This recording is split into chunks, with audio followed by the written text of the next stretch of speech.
মাগরিবের আজানের সময় ঘরের দরজা জানালা ভুলেও খোলা রাখবেন না।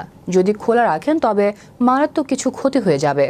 কি কি ক্ষতি হতে পারে, বিস্তারিত থাকছে ডেস্ক রিপোর্টে। মাগরিবের আজানের সময় ঘরের দরজা জানালা ভুলেও খোলা রাখবেন না। যদি খোলা রাখেন তবে মারাত্মক কিছু ক্ষতি হয়ে যাবে। মাগরিবের সময় দরজা জানালা বন্ধ করাকে অনেকে আমাদের দেশের মানুষ সামাজিক প্রথা বলে চালিয়ে দেয়। আসলে এটি কোনো সামাজিক প্রথা নয়, এটি মহানবী সাল্লাল্লাহু আলাইহি ওয়াসাল্লাম নানান ধরনের হাদিসের মধ্যে বলে গেছেন। রাসূলুল্লাহ সাল্লাল্লাহু আলাইহি ওয়াসাল্লাম কেন মাগরিবের আজানের সময় দরজা জানালা বন্ধ করার নির্দেশ দিয়েছেন?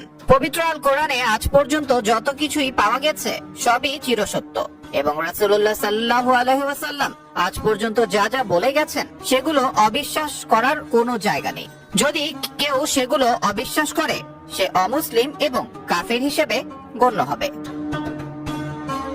রাসূলুল্লাহ সাল্লাল্লাহু আলাইহি ওয়াসাল্লামের বলে যাওয়া বিভিন্ন হাদিসের মধ্যে এটা উঠে এসেছে যে মাগরিবের আজানের সময় যখন মসজিদের মাইকে মুয়াজ্জিনের মুখে আজানের ধ্বনি উচ্চারিত হয় তখন সেই শব্দ শয়তানদেরকে খুবই বিচলিত করে ফেলে।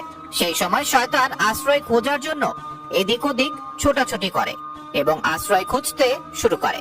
তখন যদি কোনো মুসলিমের ঘরের দরজা খোলা থাকে তবে তারা তৎক্ষণাৎ সেখানে প্রবেশ করে।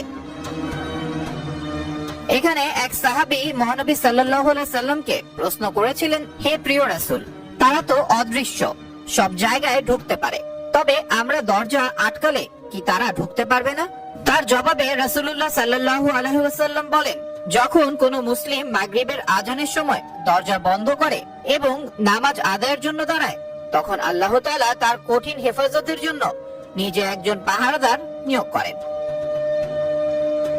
এছাড়াও রাসূলুল্লাহ সাল্লাল্লাহু আলাইহি ওয়াসাল্লাম মাগরিবের আজান দেওয়ার আগেই ছোট বাচ্চাদেরকে নিজ ঘরে ফেরত যেতে বলেছেন, কেননা মাগরিবের আজানের পরে দিনের আলো ফুরিয়ে রাতের অন্ধকার শুরু হয় এবং রাতের অন্ধকারে জিনের চলাচল বেড়ে যায়। এক্ষেত্রে সেই সকল শিশুরা অসুরক্ষিত হয়ে থাকে, কেননা জিন্নেদের মধ্যে দুই প্রকার জিন থাকে, ভালো জিন এবং দুষ্ট জিন। যারা মূলত দুষ্ট জিন হয়ে থাকে তারা সবসময় কোনো না কোনো ভাবে মানব জাতির ক্ষতি করার জন্য উঠে পড়ে লাগে। এক্ষেত্রে অবুঝ শিশুরাই বেশি ক্ষতিগ্রস্ত হয়ে থাকে।